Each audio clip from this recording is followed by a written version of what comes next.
কিছু জিনিস আছে যার দাম টাকা দিয়ে বিচার করা যায় না।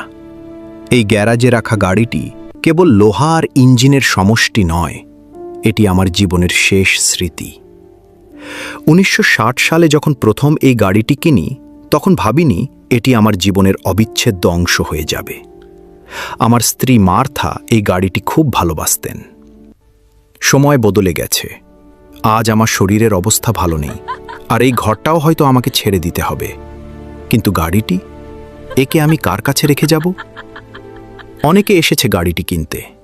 কেউ লোহা হিসেবে দেখতে চেয়েছে, কেউ সস্তায় ব্যবসা করতে চেয়েছে, কিন্তু আমি খুঁজছিলাম এমন একজনকে যে এই গাড়ির আবেগ বুঝবে। আমি জানি মানুষটি সঠিক। চাবিটা তার হাতে দেওয়ার সময় মনে হলো মার্থা ওপর থেকে আমাকে দেখে হাসছেন।